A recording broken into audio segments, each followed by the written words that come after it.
आज चाहिँ लेकतिर जाने विचार गर्दैछु। हामी चाहिँ लेकतिर च्याउ भयो अनि त्यसपछि अनि तुसा यसो खाने भनेर पाइन्छ कि भनेर हिँड्न लागेको हो करी कस्तो हुन्छ है। लेकतिरको यात्रा हाम्रो चाहिँ है हिँड्दैछौँ सबजना। त एउटा ठुलै हाँगा काट्नु त्यस्तो छ कस्तो मिठो जाँगेट्रो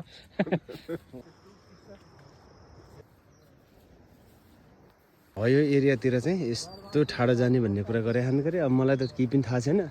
हिँडी आइपुग्यो हरियो वन नेपालको धन यसलाई भन्छ। जुगा त हेर त। अब जुगाको लागि अब यस्तै अब जुगा लास्टै लाग्नु रहेछ। अब यस्तो बुटमा यस्तो गरेर लानै पऱ्यो, फनक्कै लानु पऱ्यो क्या, उम्बान नदिने। झुम छ जातिबित्ती। अब झुम अब यस्तो कहाँ लेखको अर्ग्यानिक चिज खाने भने पनि कहाँ हुन्छ नि त्यसै कहाँ हुन्छ है। अर्ग्यानिक छ पानी हाम्रो, अर्ग्यानिक पानी। अब अर्ग्यानिक खाना पानी बर्खामा अब झुम भएर बाटै अब कता लान सकेका छैनन् टोलीहरूले। कता कता अब त जातिबित्ती लाग्छ है तिर्खा। जङ्गलमा चाहिँ आइयो होइन। अब मामा पुसार उता लागेका छन्, कोही यता लागेका छन्। म चाहिँ यहाँ अब आफू खोज्ने। यो चाहिँ हाम्रो तुसा यस्तो चाहिँ यति लामो छ। माथि आइयो हाम्रो साथीहरू चाहिँ त्यहाँ हो त्यो जङ्गलभित्र गएको छन्। त्यहाँ कुराल्दैछन्।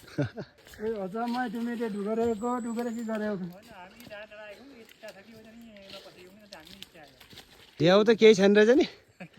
हामी चाहिँ बल्ल सबैजना भेट भइयो। टुसा पनि खासै पाइएन अनि अब च्याउ त झन् पाउँदै पाइएन। लेखमा आएको यहाँ चाहिँ बस्ने ठाउँ यस्तो रहेछ है। त्यो चाहिँ 2500-2700 मिटर हाइटमा माथि आएको छौँ। अनि यहाँ चाहिँ अब हामी चाहिँ अब खाजा खान लाग्यो। अब यस्तो चाहिँ यो पछाडि हेर्नुहुन्छ, पछाडि तल टिकोबाङ छ। अझ हाम्रो धुरी चाहिँ अझ माथि हो, त्यहाँ माथि अझ माथि धुरी छ। हजुर पुछ रोटी चटनी यस्ता गाउँको रोटी मिठो। टुसा बल्ल टुसा पाइएछ है अलिअलि। यस्तो टुसा चाहिँ यस्तो छ ल, अलि पाइयो अहिले चाहिँ।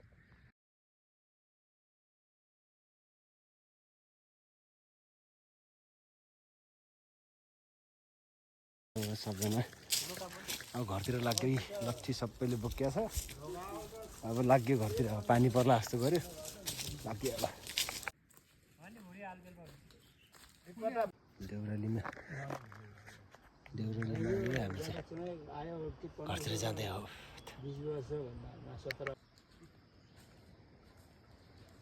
ल लेकबाट फर्क्यो, च्याउ पाइएन, अलिअलि तुसा पाइयो, त्यति हो खुसीको कुरा। च्याउ चाहिँ पाइएन हेत्तेरिका हो। तुसा चाहिँ ल यति हो ल, मालिङ्गे चोयाको तुसा यति हो ल। च्याउ पाइएन हजुर, के गर्ने, खतम भयो।